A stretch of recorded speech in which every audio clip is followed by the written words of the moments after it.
you have to center it more. That's pretty. Oh wait, that is centered. Yo, But Chem that's Squad. not centered. No, it has to be a little to I the. had to say hi. Yeah, Max gave me the hater. Everyone want to say hi? Okay, let me show you guys one thing really quick. You gotta center it a little bit. No, it looks pretty centered to me. No, you see how you can see this No, edge, but you can't see that edge. No, you can't. No. You that's see it how right it's there. supposed There's to no be. edge. That's how it's supposed Edge. to be. Why is that how it's supposed to I be? don't know. That's how they set it up. You can fix it. If you Thank think it you. needs fixing. Well, let me see. Look, there's that much space Okay, on the no, side. go You ahead. see? Go You ahead. see? I just don't want it to It's fall. gonna fall over. Yeah, you're gonna make it full. Just hold it and then smooth it. Yeah, it's. See? You see how much better that is? Yes? Say yes. No. Say yes. Say yes. He said yes. Perfect. You're just too quiet. You couldn't hear it. Pretty sure I didn't. Whoa, an alarm. That was supposed to go on first period. All right. Okay, few announcements and then we'll jump into our lesson today. I think you were all on top of it, but in case you weren't. So I'm not. in this class, whether we're here or not here, we gotta keep moving. And if you don't do what you're supposed to do, you're gonna come and often be Oh, behind. confused because things build and get behind very quickly. So what you need to do when you're at home, okay, is you go to our classroom, you log into Canvas. Now this to-do list is awesome but deceiving It is. because sometimes I find students just go here That's really. and they're just like, oh, I need to do this and this and this and this. But what you should do is you need to go to the date of today under the unit. So today is November 17th. And find the what's happening today page. Okay, so like students at home should be doing this. Okay, you would click on this page. I'll go last time. So you should have clicked here. And then you should have seen what you needed to do. I did do that. Okay? Because some things will show up on your to-do list, others won't. Particularly like the lesson video, right? It doesn't show up on the to-do list. But you need to watch that video because that's how you're going to learn for the assignments and things like that. Also, like there's a bonus quiz last time that's not on the to-do list. I kind of did it on purpose so I could kind of maybe see if people were checking you or not. If you haven't done the bonus quiz, you can still go back and do it though. But any questions on where to find things when we're not in person? Nah. Okay. So on Friday, you all know where to go and what to do. Okay. For today, let me show you something on here. I am starting today. There's an extra credit smiley face challenge I came up with for November. Holy shit. Okay. 20 smiley Yes, so faces? you can earn 20 smiley faces by completing the challenge. And the challenge is you either complete it or you don't. There's no halfways here. Okay? So here is the challenge. Is from today through November 30th, you're going to write down 5 things you're grateful for every day. Oh, that's sweet. I like this. I just really believe, and there's actually a lot of science behind gratitude and being grateful. There's actually some really cool studies you can read of them, the power that it has physiologically and psychologically to a person. And I just think despite all the craziness we're all going through, we can be grateful. Now the rule is, for the challenge, is you can't repeat your answers. Oh. So you can't just write like family, family, family, family. I would have done that. I know that's a good go-to, right? They have to be different every time. I know technically you could do it all on the 30th, but I really encourage you to try to do it every day because then it will try to make it specific to that day. That's the way I do it at night. I think, okay, what am I grateful for today? Like, what happened today that I'm grateful for? That's only 70 different things though. So it's not that many, right? No, it's not. So. I'm grateful Okay, for my So you can print this off and write them in the boxes, or you can just write it on a lined piece of paper. It's up to you, but then I'll have an upload link on the 30th to turn it in. So, questions on that? This is awesome. I love I this. decided I think I'm I'm gonna come up grateful with for a this. challenge every month. I'm grateful for for this this. challenge. Are you stealing my ideas? of I'm being grateful for smiley faces. You know, I'm grateful for Winston here. There you go. Yeah. Just start going through the entire class. All the people in there. Every okay. day, there's like one person. Okay, other announcement is for Unit 3, we are about done. So we're covering Unit 3 today and Friday, and then actually homework for the weekend is going to be to take the Unit 3 test. Oh boy, I better catch Okay? I'm going to leave it open I'll open it up Friday, and you can take it all the way till next Monday. But I would like it done before the next official class on Tuesday. That way you don't have to take it over Thanksgiving. I don't have to grade them over Thanksgiving. When is Thanksgiving? Next week.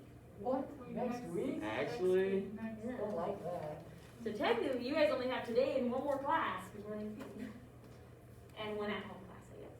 oh shit, gosh. I didn't- Okay, any other questions about class Good, things man. before we jump into our lesson? Urban dance. Urban dance. So you can like spin on your head. You spin on the back of your, like, whatever that is.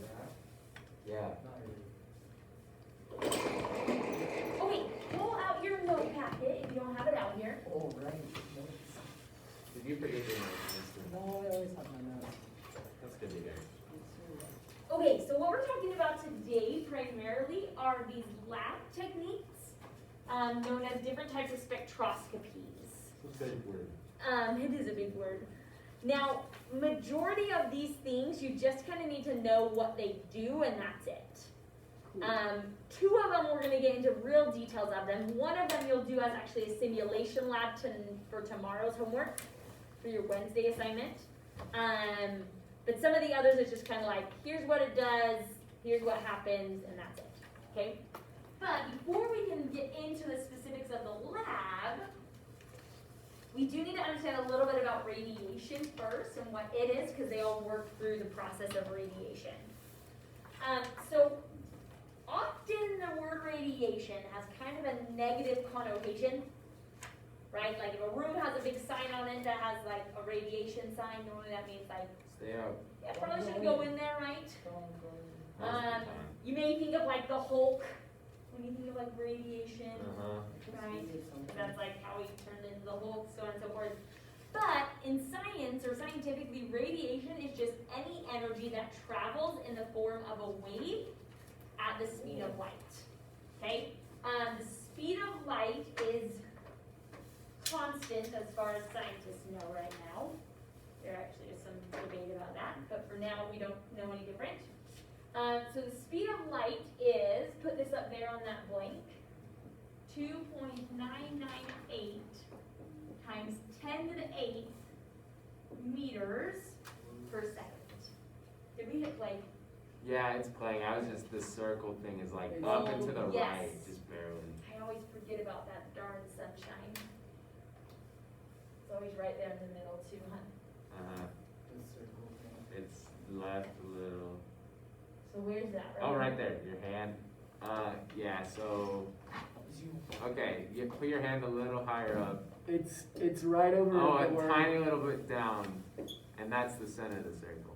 How big is it? Stop. Stop. What? That was That wrong. was That like was dead perfect. on. Really? Yeah. That was Okay, like now you trick is barely don't let me outside. erase that circle. Okay. That's what always happens, that I erase it and then we can't see.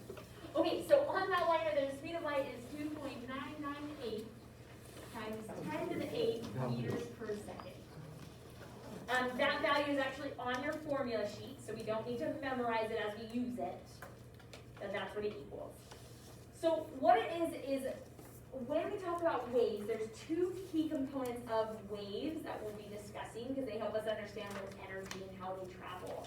And that is what is known as the wavelength and the frequency. Okay, so if I look at a wave, like so, wavelength measures the distance from the top of one to the top of the other, or bottom to bottom. Okay, frequency measures how many cycles a wave goes through in a second.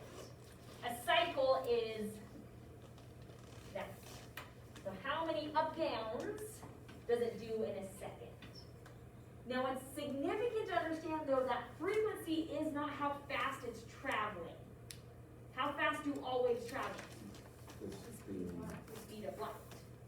But they don't all have the same frequency So the equation that relates the two that is on your formula sheet is C, which is the constant for the speed of light.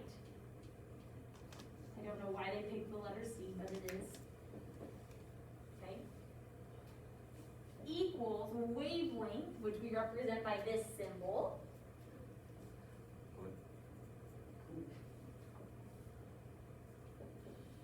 Times this symbol for frequency. It's like a bee. Like a bee. It's technically a Greek letter of nu. What? It's called. Now they're just being mean. It has a straight and then a curve. Oh my So gosh. that's what makes it, I guess. So, wavelength frequency equals speed of light. Now, mathematically speaking, since this doesn't change, these have an inverse relationship to each other. If this is constant, if this number gets higher, that one has to get lower to keep that the same. Yeah, Winston? You said a cycle, you drew the line for the cycle, right? Yeah. It's how many times it goes up and down in a second, Uh-huh. but you only did half of it. Yeah. And the whole second goes across. Well, that's one cycle, so it's 2 cycles per second. Oh, okay. Is that, Yes. gotcha, So yeah, so for this wave, we would say that the frequency would be 2. gotcha. They went through 2 cycles in a second. Yeah, good clarification though, thanks for pointing that out. So another way I think about frequency in a less scientific word is I think of it if the wave is squashed or not, right? So waves with high frequency, right, are squished, low frequencies are stretched. Now, kind of a funny way you can think about this, I heard this at a conference one time, about the inverse relationship of the two of them, and how it's not the same as speed, okay? So visualize with me here, sorry to be a little stereotypical, but I know you've all seen it before. Imagine a very tall basketball player and his very short girlfriend next to him. Okay, you all seen this in the hallway before, right? Okay, so they can walk down the hallway at the same speed, but their steps are not the same.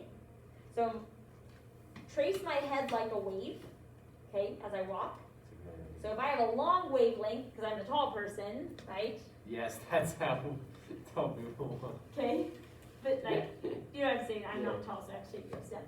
But then the other person who's not as tall, their wavelength, right? Okay. But they're traveling at the same speed. Oh, yeah, So we're gonna see that. So frequency is not how fast, gotcha. but how many steps they're taking. Right? Everyone kind of see that? Yeah. Okay. So once again, if wavelength is short, then the frequency must be high. They're inversely related. This right here is known as the electromagnetic spectrum, and it shows us all the possible types of radiation that exist in the universe, or at least that we have named, ranging from low wavelength to high wavelength. Now what we see is an interesting relationship that the longer the wave, the lower the frequency and the lower the energy.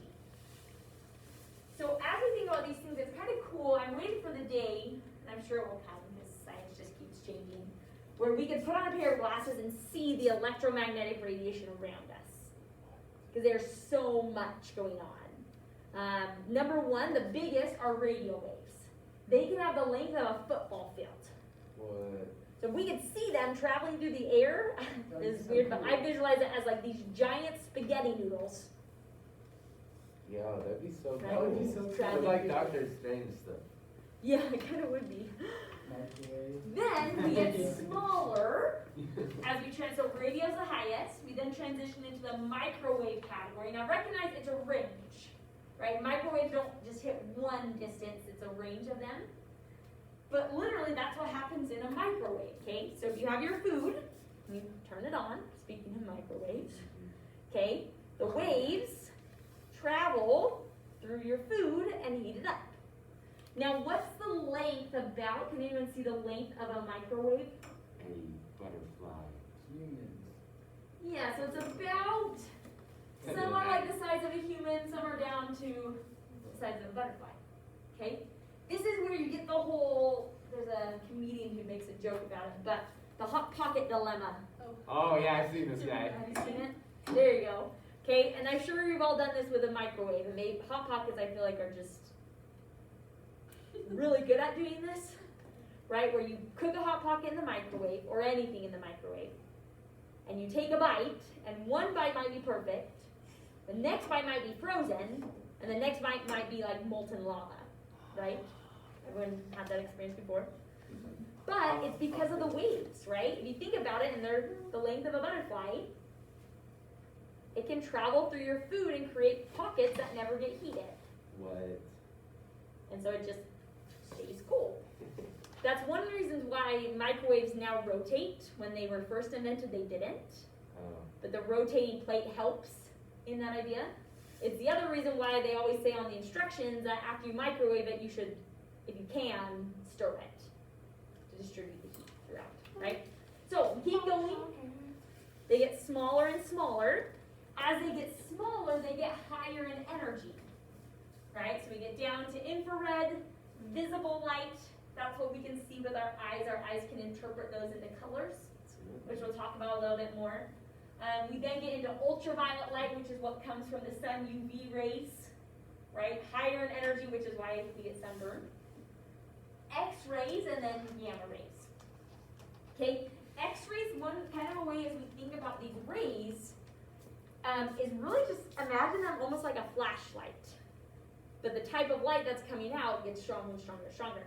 So if I were to get an X-ray of my arm right now, okay, I shine my X-ray. X-rays have enough power to pass through skin and muscle and tendon. But they don't have enough energy to pass through the bone. So literally what an X-ray is, it's just a shadow. It's just a shadow of your bone. What? That makes sense? I don't know if you've ever thought about that, but like, that's what it is the flashlight can go through more than what a normal light can, but it can't go through the bone.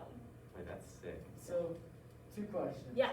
The thing that they have you wear when they're taking like an X-ray, that's something that it can't go through also, Yes. so it doesn't get like background shadow.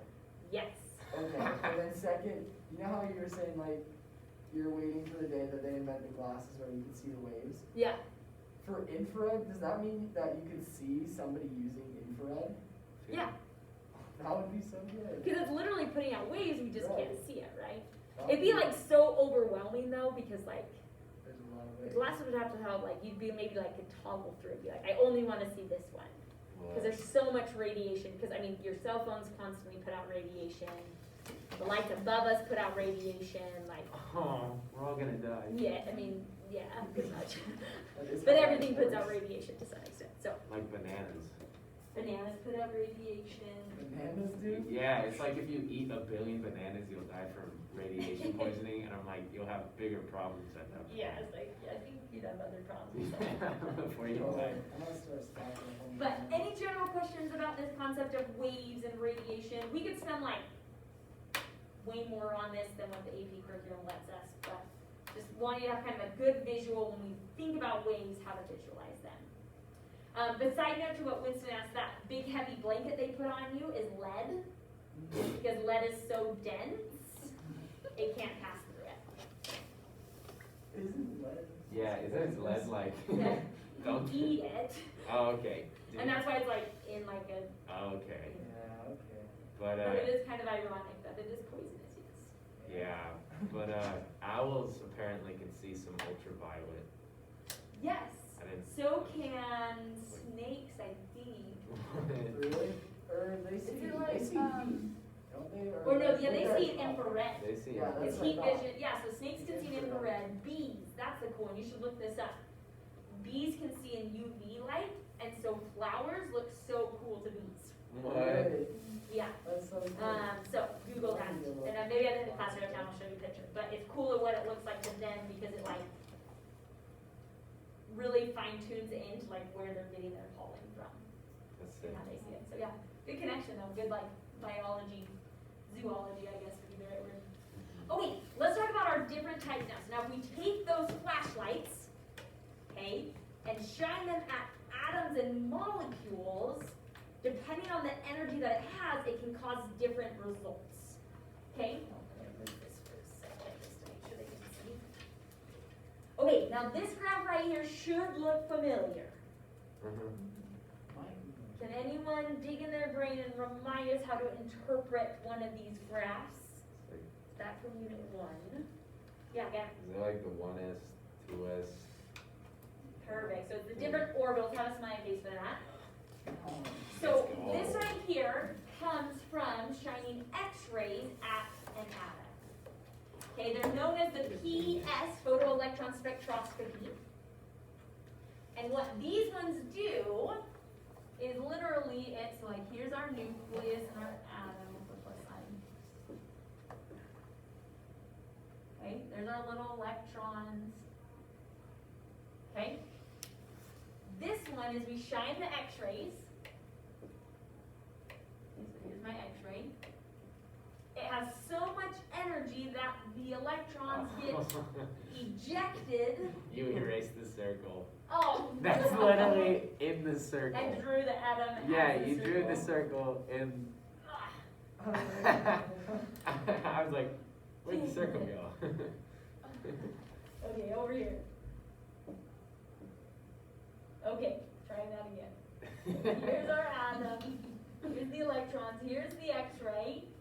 It has so much energy that the electrons get ejected from the atom, and then that's how we get our different graphs. It's the peaks correspond to the electrons coming off and how tightly they were held. So the tighter they were held, the closer it is to the nucleus. So for this one, this peak would correspond to like the 1s orbital, and then this peak would correspond to the 2s orbital. We're kind of remembering those graphs. We do need to know how to interpret these, FYI. There's a good chance that there will be 1 or 2 questions at the end of your test about interpreting them. Question, Winston? how do we know, wait, what was I gonna ask? There was something, how do we know something?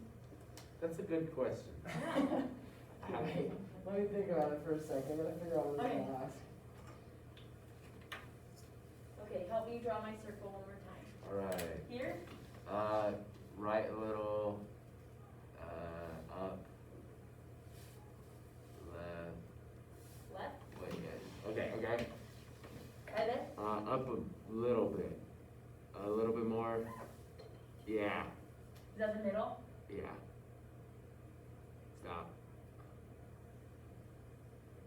You got it.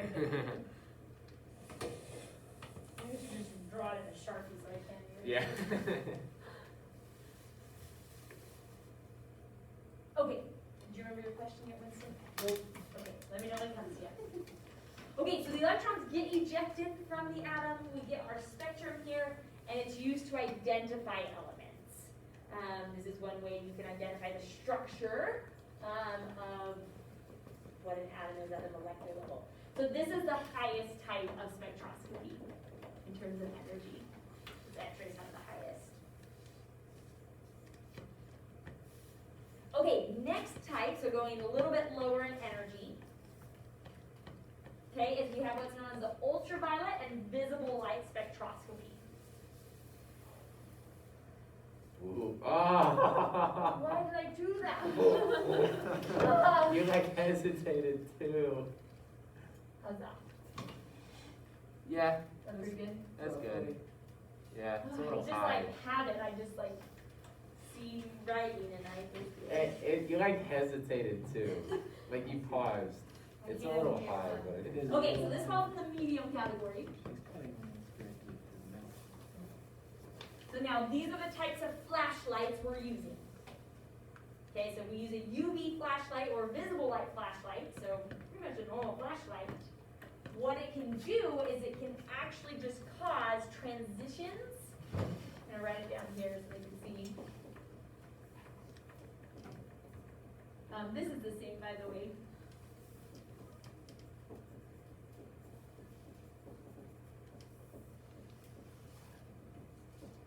So it causes transitions in the electronic energy levels.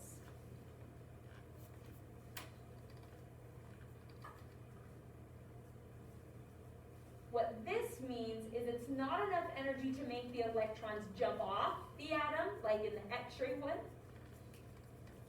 but it does cause them, so here's our atom again.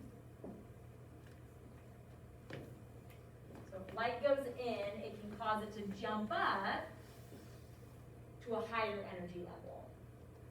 Once again, not all the way off the atom, but it does cause them to move up. Now, they don't stay there forever, because once you stop shining the flashlight, they'll fall back down. And then in that process, we get these different types of graphs. So this is a UV spectrum graph. You do not need to know how to interpret those. You won't be given one. That is something, if you go on and take organic chemistry, you'll learn how to interpret, which is actually pretty cool how they work, because they can help us identify molecules. If you have a substance, you have no idea what it is, a UV spectrum, you throw it in there and it can help you identify it. So, biggest thing you need to know is what it does to the atom. So, That's yeah. how these lights work, right? They Yes. just- Yep. Now, once again, it's like specific to, like, because there's a lot of ranges of visible light, right? But yeah, that's pretty much what they're doing. So if we just had something that can detect it. Okay. Any other questions on that?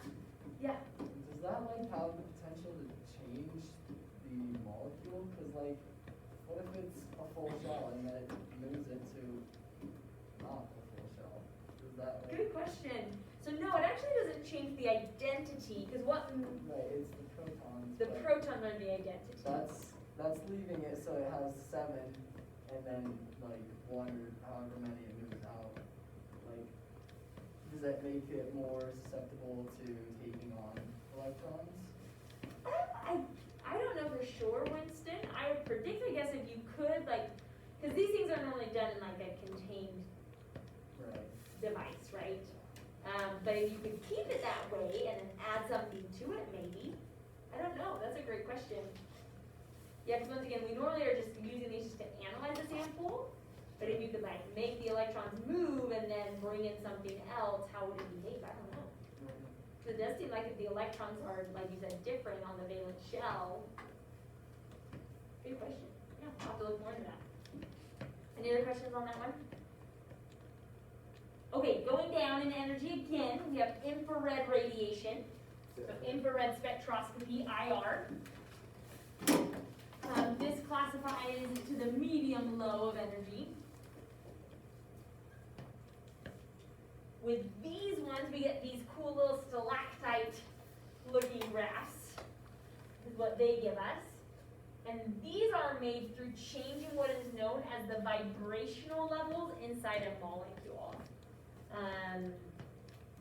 So what they affect is the molecule, so put this in that box.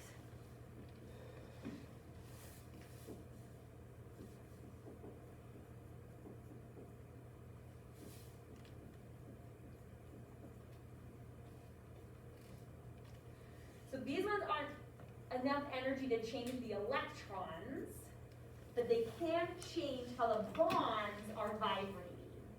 Now, when we use the word vibration in chemistry, it's different than what you may think. Often we think of vibrating like what our phone does, right? Just like, like that. But in atoms, the bonds themselves aren't like toothpicks, like we made them, right? They're bendy and they move and they vibrate. They can vibrate in different ways, and we'll talk about this in a later unit, but it's gonna be, we can make it into a cool dance. Okay, so pretend I'm water, okay? So my head's oxygen, and my hands are hydrogen. See it, right? My bed shape. Yep. Okay, so these are the bonds. So when we talk about bond vibrations, bonds can vibrate like this. Okay? Or they can vibrate like this. Or they can vibrate like this. Right? And that's what we can change when you shine infrared light at them, is how they're vibrating. And then we can measure those changes and get these graphs, and then from the graphs you can help identify like double bonding, triple bonding, different types of groups and things like that. So it helps you kind of build the structure of a molecule. Once again, this is something you'll learn to interpret in organic chemistry. So you don't need to know how to interpret one of these, just know that infrared affects the vibrational levels. And then the lowest type is microwave spectroscopy, which is the lowest of our different types. And what this one affects is it affects the rotation of our molecule. So it affects the molecular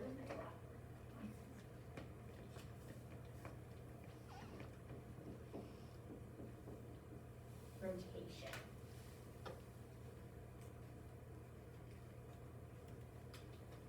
So what happens in a microwave and why your food gets warm is because as the microwaves go into your food, they cause water inside the food to rotate.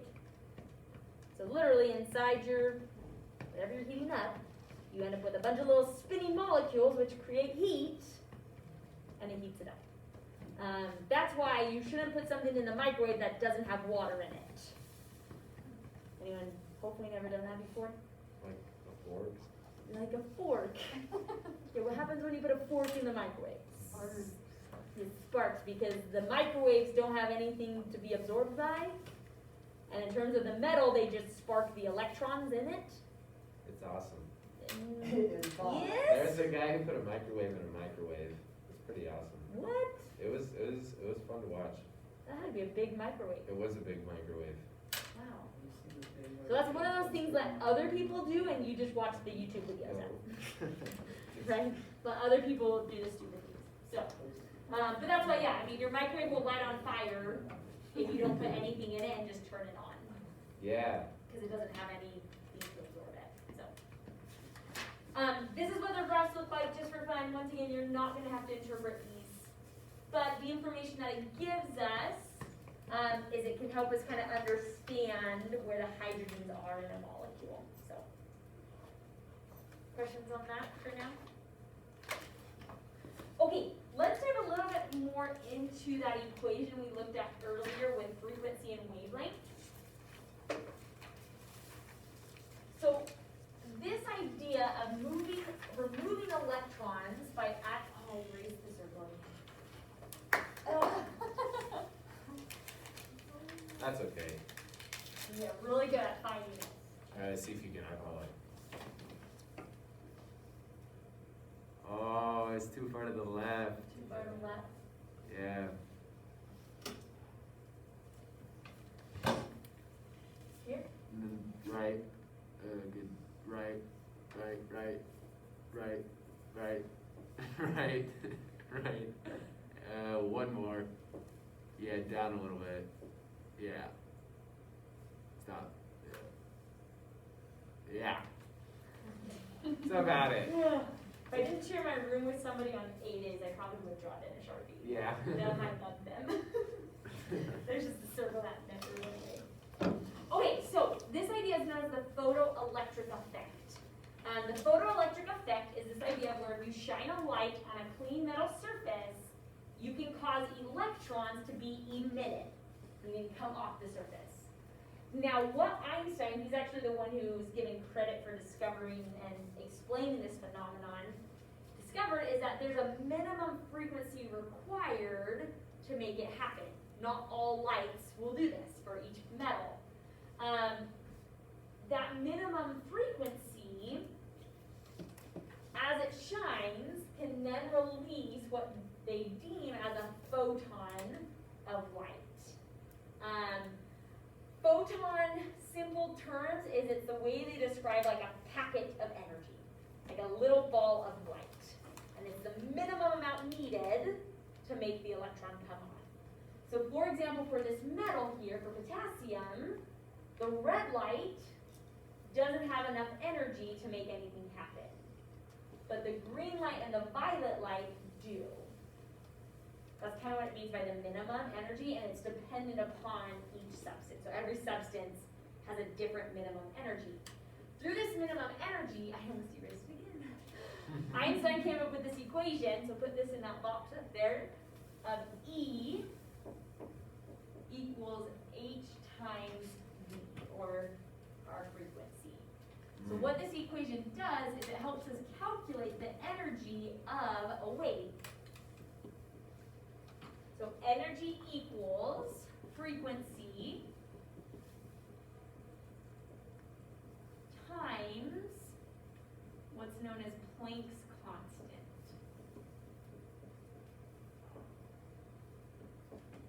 Because he's the guy who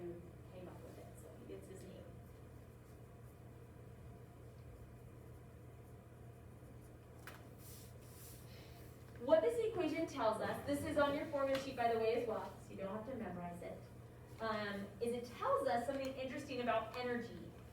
What it tells us is that first off, energy and frequency are directly related. So waves with high frequency, really squished, have high energy. Right, so X-rays look more like this, right, but that's why radio waves are pretty low in energy. Okay, this constant H equals 6.626 times 10 to the negative 34 joules per second. How do you even find a number like that? Great question. So what they found, and it's crazy first off, because is that number a big number or a little number? Well, I mean, it's a big, small number. Yeah, it's like, I mean, it's teeny, teeny, teeny, tiny, right? What they discovered in their study of energy is that energy is, the analogy that I read in the book is, energy is more like a staircase than it is like a slide. So even though to us, energy seems continuous, right? For example, when I look at the lights, Wow. it's continuous, it's just glowing, right?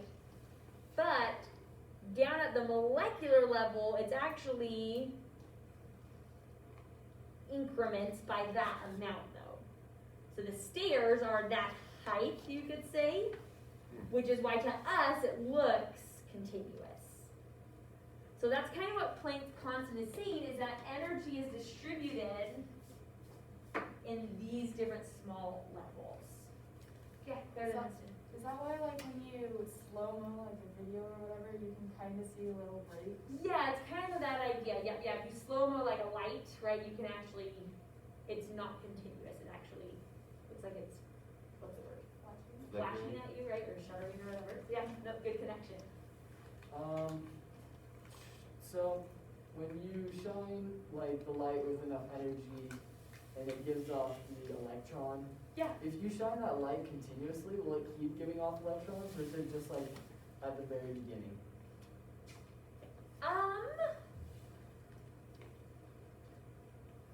Because you can't give away all its electrons, Yeah. but I'm it's- not sure, Winston. I'll have to look into that. That's a great question.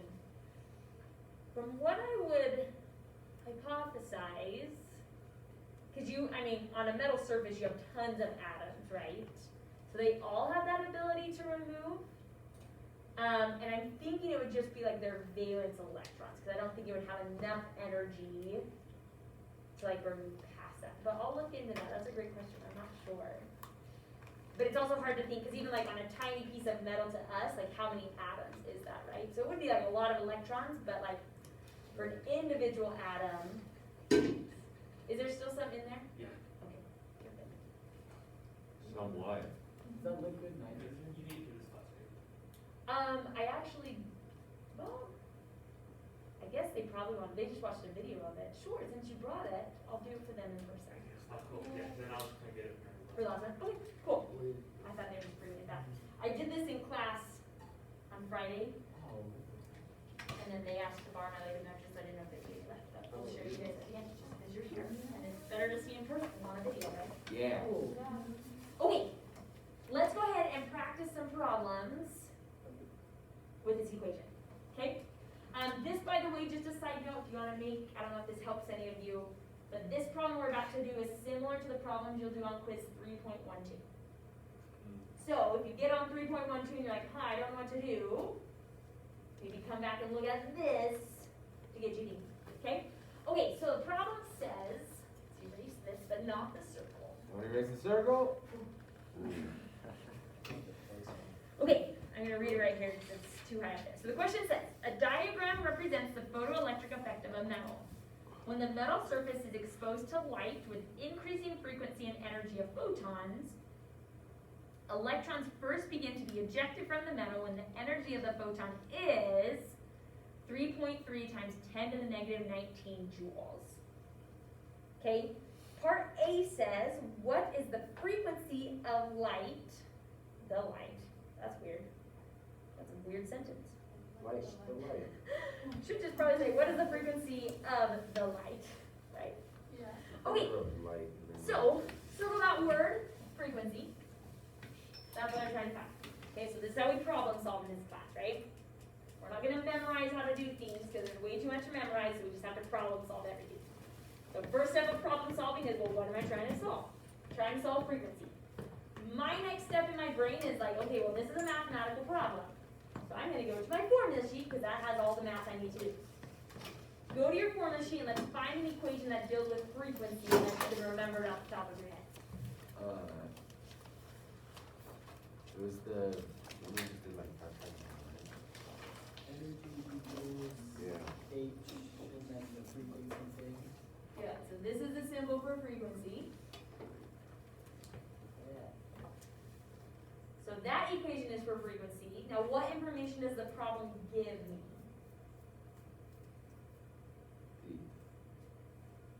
The, Good. the So energy. it's underline the energy, 3.3 times 10 to the negative 19, because that gives me my E. Now I'm going to rearrange my letters here. So frequency equals E over H. Okay, now I'm going to plug in what I know now. The biggest, well, one mistake with this equation is making sure your units are okay. Sometimes they'll match, but sometimes you might have to convert something so they do. So our energy is 3.3 times 10 to the negative 19 joules over H, which is 6.626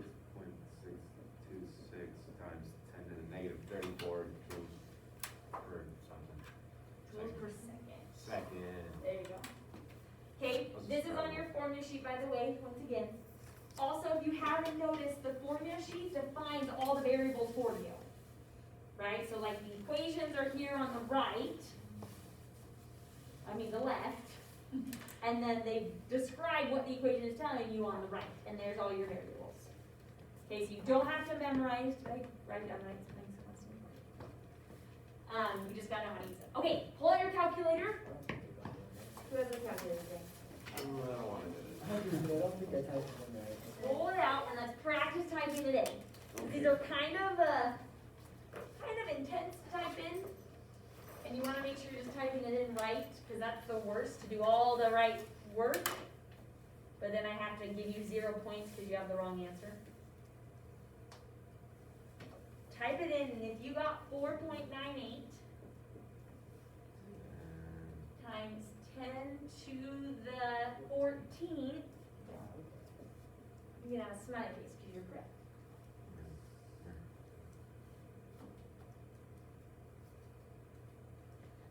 This just recommendation, this is how I would type it into my calculator. I would use that E shortcut button we've talked about before. So I would type it as 3.3 E negative 19 divide 6.626 E negative 34 is how I would type it in. The benefit of using the E shortcut is you don't have to use parentheses at all. And it's a little less typey, but.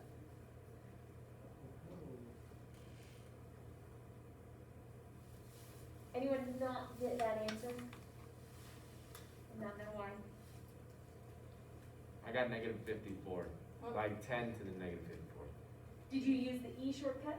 No, I don't know how to do that. Okay. If you don't use the E shortcut, then you have to put parentheses on the bottom. Okay.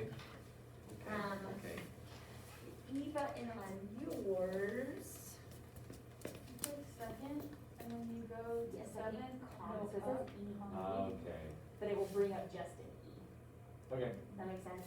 That just makes it so you don't have to do parentheses, but the way you typed it is fine, Gavin. Just throw parentheses around the bottom too.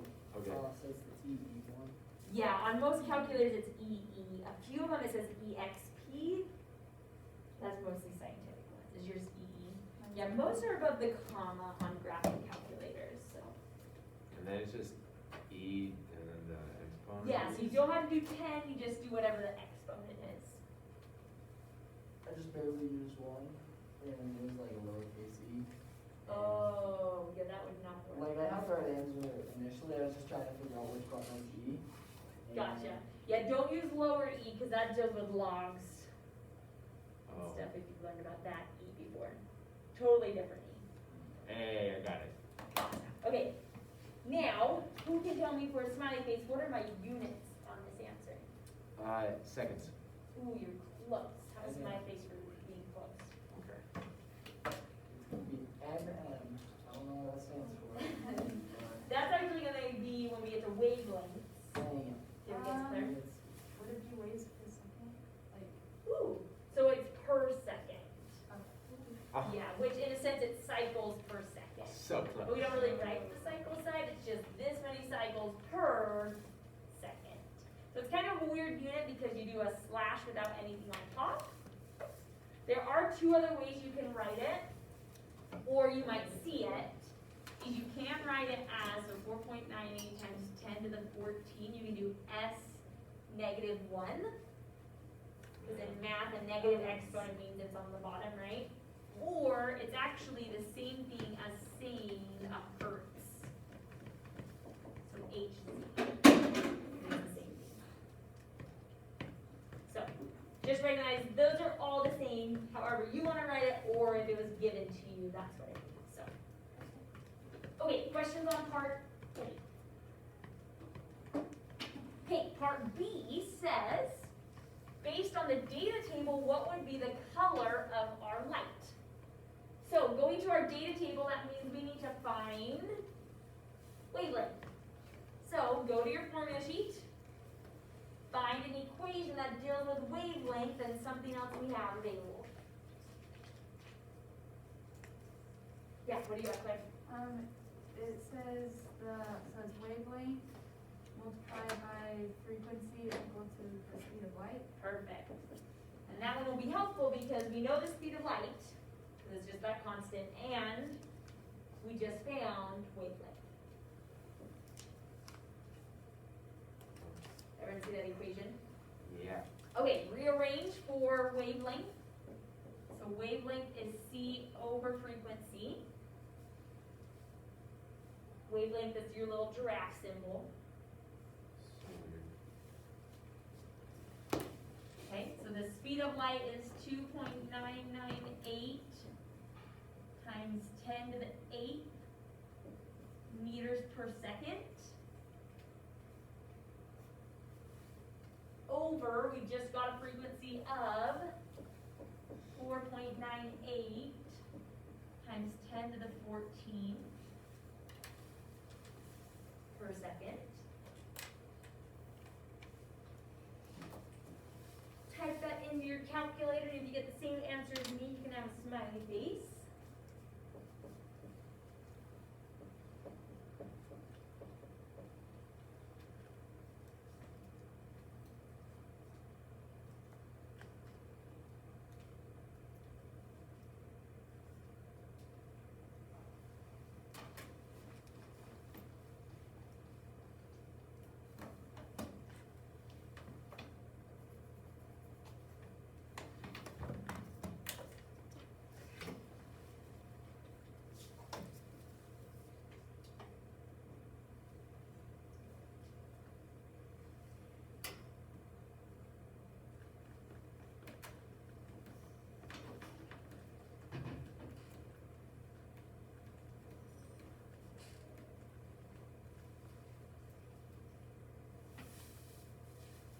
Okay, questions on that answer?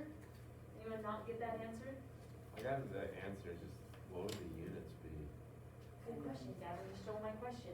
What would it be? Meters? Yep, because right here, right, seconds on the bottom, seconds on the bottom. So those cancel and we're left with the unit of meter. Which first off, if I'm measuring wavelength, is meter a logical measurement for length? Yes. Yeah. But to compare it to our chart, what do we have to convert it into? A nanometer. That's what NM is. So this relationship is not on your formula sheet, but because we often are in nanometers, it's one you'll probably want to remember. There are 10 to the 9 nanometers What? in every 1 meter. So if I took a meter stick, I think this is technically a yardstick, but you Okay. get the idea, right? I have to cut this into, what's that number? And then, right? A trillion? I don't know. 10 with 9 zeros. Yeah, it's A trillion, so a trillion pieces would be how long a nanometer is. What? Teeny, teeny, teeny tiny, right? Trillion pieces. Which gives us 602 nanometers. So then what color of light are we using? Orange. Orange. Yeah. Orange. Orange is a fun color. Questions on that? Oh, never mind. I'm joking. This is interesting, Winston. Have you ever looked into the science behind what makes someone colorblind? Something my eyes don't see. It's like the tongue. Yeah, I've Yes. never thought about it before, but it would be just something about your eyes can interpret Cool. certain wavelengths. Wait a sec. So colorblind glasses is the same technology that they would use to see other like wave things. Do they actually Because work? They're technically, yeah, colorblind glasses They do work. show you the color. There you go. Yeah, So you could technically make No, I colorblind just glasses had that see someone colors use that we it. can't Oh, even see okay. yet. yeah. So in a sense, yeah, so the colorblind glasses are like the start Of of electromagnetic Start, radiation yeah. glasses. They're still only within the visible range, right, but but they're like, they have the like that's technically the technology. they're that starting we to use. extend. I didn't even think of that. Huh. I didn't either until you brought up, because I was thinking, I've looked at colorblind glasses before, I've never used them, but Uh-huh. I've looked into them. Huh, that is interesting. That's cool. Okay, side note. Okay, any questions on these two equations? That's Okay, that's it, what we're covering in our notes today. I just want to show you really quick the simulation lab that you're going to be playing around with tomorrow for your at-home lab. Now, with this lab, keep in mind that it's I feel like it's really straightforward. If you have questions, though, please reach out. But the whole point of the simulation lab is just really for you to kind of play around with the properties of this equation we're going to talk about on Friday. Let me pull it up here. Now, it should work on either whatever type of computer you have at your house. But if by chance you can't get the simulation to work at home, reach out, let me know, and we'll figure out what to do. The worksheet that goes along with it is on Canvas. You can either print it out and write on it, or you can type your answers into it. Either way. But the basic idea of this law is called Beer's Law. By the way. That was the guy's name. What an unfortunate day. I know. Poor guy. It has nothing to do with alcohol. Why? Okay, Okay. what's the point? But the idea of Beer's Law is we can measure, there's a relationship between the concentration of a solution and how much light it can absorb. So this right here is an actual, this is a digital simulation one. When we're able to do labs in person, we'll use one of these. This is a spectrophotometer where it sends light, so this is where you put your sample in this little tiny thing called a cuvette. Okay, goes through the hole, inside this box is a light. You can determine what type of light you want to shine through it.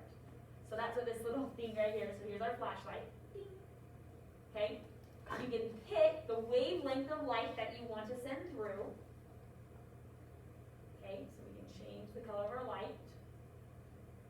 Okay, and then the detector measures, I'm going to flip to absorbance, how much light gets absorbed. Now what we see here is there's a connection between, so notice, I'm going to go back to green here. Okay. As I increase my concentration, so notice as the solution gets darker, right, there's a connection there between the absorbance that it has. So in the simulation lab that you'll do tomorrow, it's pretty much just gonna have you like make predictions and then change some things on the computer and see if it matches. But then we'll bring it all together on Friday and talk about the equation in class. I guess at home for you. So, Can't wait. yeah. So, but just kind of want to show you that's what it should look like when you get to the simulation. There's a link for this and the worksheet on campus. So, any general questions for now? So homework tonight is 2 AP classroom quizzes and then some reading. I hope some of you saw this, but in case you didn't, I am, at least right now with our hybrid, I did create like a specific discussion board for like questions that you have when you're at home but you watch the videos lesson, if there's not a discussion board already. Those ones aren't worth points, you don't have to do them. But if after watching the video you're like, hey, I didn't quite get this, or something, then that way the next week when I see you, we can discuss it in person together. So, good? Okay, I'm gonna turn this off because the next thing I show you won't work for them. Sorry.